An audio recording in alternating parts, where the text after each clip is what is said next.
नमस्कार शेतकरी मित्रांनो, मी सुमित. आपली माती आपले लोक या युट्यूब चॅनलमध्ये तुमचं पुन्हा एकदा स्वागत आहे. तर काय म्हणता हरभरा शेतकरी मित्रांनो, कसा आहे तुमचा? चांगला आहे ना? जर पाण्याची आवश्यकता असेल, हरभरा जास्तच काळपट पडला असेल तर नक्की पाणी द्या शेतकरी मित्रांनो. कारण की 70, 75, 80 दिवस झालेले असतील तुमच्या हरभऱ्याला, तर नक्की पाणी द्या. तर ह्या आपला हरभरा आहे बघा, ह्या आपला जाकी 9218 हरभरा आहे आणि ही व्हेरायटी आहे, महाबीजची व्हेरायटी आहे.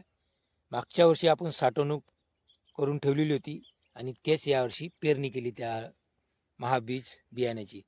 आणि ह्या जाकी 9218 आहे, व्हेरायटी 92 जाकी 18 आहे. तर तुम्ही यावर्षी कोण्या कंपनीची बीज पेरलं शेतकरी मित्रांनो, नक्की कमेंट बॉक्समध्ये सांगा. पण व्हेरायटी जाकी 9218 असली पाहिजे. तर आजच्या व्हिडिओमध्ये आपण बघणार आहोत शेतकरी मित्रांनो, की हरभरा वरून हिरवा दिसतो, खालून पिवळा का पडतो, पानं पिवळे का पडलेले आहे. तर याच विषयावर आपण चर्चा करणार आहोत. मीही पण तुमच्यासारखा शेतकरी आहे. तर शेतकरी मित्रांनो, जर माहिती आवडली तर आपल्या चॅनलला जर कोणी नवीन शेतकरी मित्र असेल तर नक्की सबस्क्राईब करा, लाईक करा, शेअर करा आणि व्हिडिओ शेवटपर्यंत बघा शेतकरी मित्रांनो. व्हिडिओ थोडा लंबा होऊ शकतो. तर चला तर व्हिडिओला सुरुवात करूया शेतकरी मित्रांनो.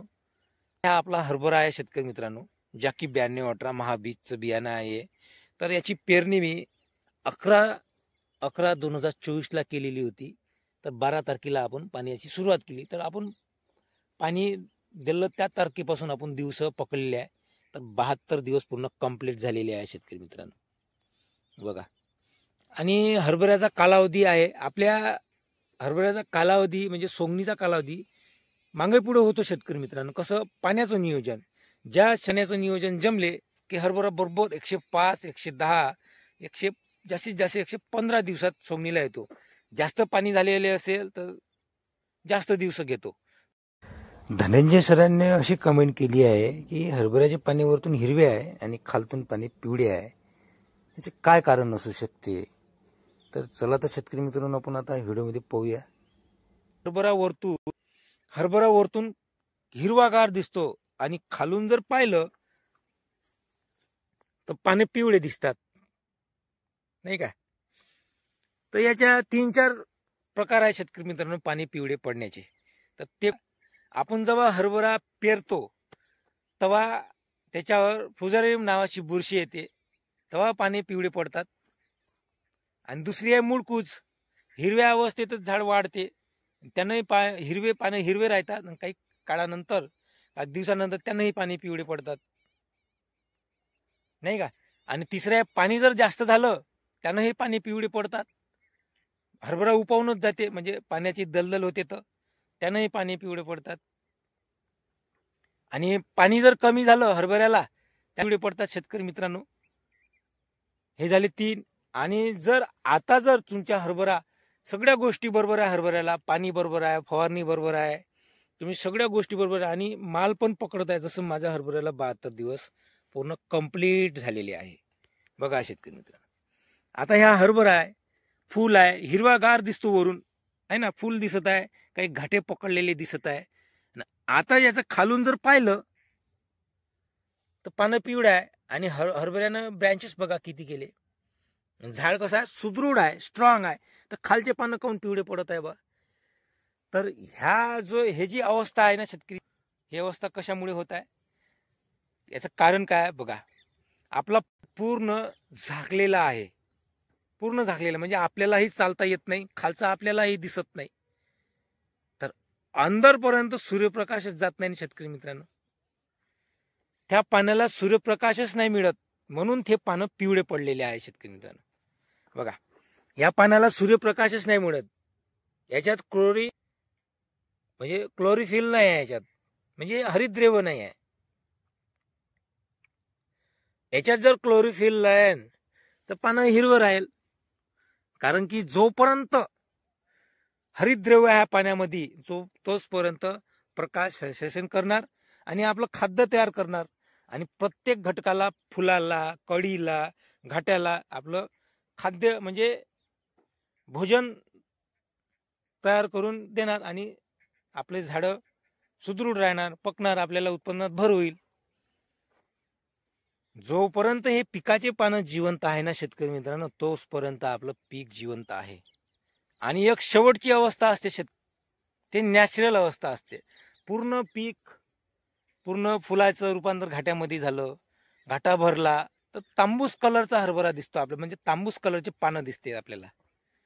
ते नॅचरल आहे, म्हणजे आपला हरभरा सोंगणीकडे येऊन राहिला, त्याच्यात कोणतीच मर रोग नाही. म्हणजे असं नाही समजायचं की सूर्यप्रकाश नाही मिळाला त्या पानाला म्हणून पिवळे पडले, असं नाही. म्हणजे तो सोंगणीकडे येऊन राहिला, पूर्ण झाडं, पूर्ण घाटे भरलेले आहे, काही फोशे पण राहतात.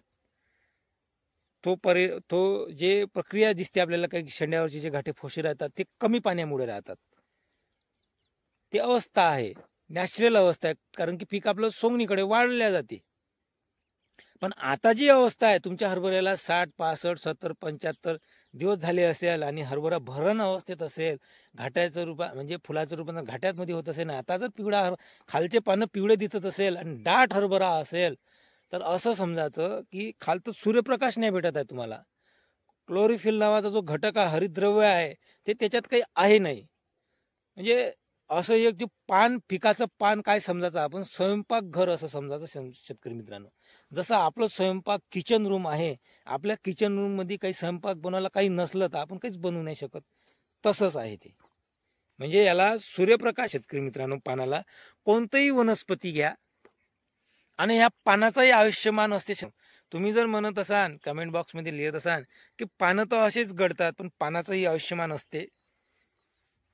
जास्त दिवस पान काही राहत नाही शेतकरी मित्रांनो, आयुष्यमान संपलं. जसं झाडाचं आयुष्यमान आहे, आपल्या हरभऱ्या झाडाचं आयुष्यमान किती आहे? 105, 110, 115 दिवसाचं बस. म्हणजे व्हेरायटीनुसार कोणती व्हेरायटी जास्त दिवस घेते ते व्हेरायटीनुसार. जसं आहे आपला ह्या महाबीजचं बीज आहे शेतकरी मित्रांनो, हे 110 दिवसातच सोंगणीला येते, जर पाण्याचं नियोजन व्यवस्थित असेल तर. असा फरक पडतो शेतकरी मित्रांनो. त्याच कारणाने आपला हरभरा, खालचे जे पानं आहे आपल्या हरभऱ्याचे ते पिवळे आहे शेतकरी मित्रांनो. तुम्ही बघितलं असेल की जे झाड सेपरेट झाड राहते वेगळं साईडनं, त्याला खालूनही सूर्यप्रकाश भेटते, वरूनही, तर ते पाणी हिरवच राहते शेतकरी मित्रांनो. आणि आपल्याला जे काही किरण भेटतात आपला मनुष्य जातीला, हे डी किरण सत्व मिळते शेतकरी मित्रांनो, सूर्यप्रकाशापासून मिळणार. हे सूर्यप्रकाशापासून वेगवेगळे किरण येतात, अल्ट्राव्हायलेट जे किरण येतात ते ओझोन वरतच रोखून ठेवतो आणि गाळून येतो आपल्याला सूर्यप्रकाश. इथून पृथ्वीपासून 60 ते 70 किलोमीटर अंतरावर ओझोन वायूचा थर आहे. जर ओझोन वायू जर नसला तर अल्ट्राव्हायलेट जे किरण आहे ते आपल्याला घातक आहे आणि वनस्पतीला घातक आहे. म्हणजे जिथले काही भूतलावर सजीव प्राणी आहे यांना घातकच आहे शेतकरी मित्रांनो. आणि वेगवेगळे किरण येतात, जसं आपले प्राणी आहे, आपण पाळीव प्राणी बोलतो, म्हैस, गाय, बैल, यांना यांचे चमड्या कशा असते शेतकरी मित्रांनो, जाडी असते, तर यांना वेगळी किरण सत्व लागतात, हे वेगळे प्रकाशन करतात शेतकरी. प्रत्येकाला वेगवेगळे किरणाची गरज आहे शेतकरी मित्रांनो. जसं आपल्या वनस्पतीला क्लोरोफिल नावाचं जे घटक आहे, हरितद्रव्य, जे हिरवं ठेवते आपल्या वनस्पतीला. कशामुळे? जोपर्यंत सूर्य तोपर्यंत. तुम्ही बघत असाल की ढगाळ वातावरण जर आलं तर झाडाची वाढ मंदावते, फुलाचं रूपांतर घाट्यामध्ये होत नाही, घाट्याची वाढ होत नाही. हे कशामुळे? याला खाद्यच तयार होत नाही, सूर्यप्रकाशच नाही राहत, ग्रोथच नाही दिसत, कारण की त्या आवश्यक असतात त्याच कारणामुळे. आणि तो घटक माहिती आहे कसा आपल्याला दिसते, तुम्ही बघितलं असन, जसं हे बघा, ढगाळ वातावरणामुळे अशी पानं दिसतात तुम्हाला. बघा, ज्या भागात जर 4-5 दिवस ढगाळ वातावरण झालं की असे पानं दिसतात, काठापासून असे राऊंड शेप मारतात, वाळायला लागतात ते. हे बघा, असे ढगाळ वातावरण, सूर्यप्रकाश नाही राहत, कमी राहतो, असं म्हणतो बा शेतकरी मित्रांनो मी. बघा, माहिती आवडली का तुम्हाला? आवडली असेल, काही चुकलं असेल तर सांगा शेतकरी मित्रांनो. कारण की हे माझा अनुभव मी तुम्हाला शेअर करत आहे. जे काही मला माहिती आहे, जर मला हे माझीच जर चुकीची माहिती मला माहीत असेल तर नक्की सांगा शेतकरी मित्रांनो. नाही शेअर करा, कारण की मी तुमच्यासारखा शेतकरी आहो. तर आजची माहिती कशी वाटली नक्की कमेंट बॉक्समध्ये आपली प्रतिक्रिया सांगा शेतकरी मित्रांनो. आणि आपल्या व्हिडिओला लाईक आणि शेअर सबस्क्राईब नक्की करा. तर पुन्हा भेटूया नेक्स्ट व्हिडिओमध्ये. धन्यवाद.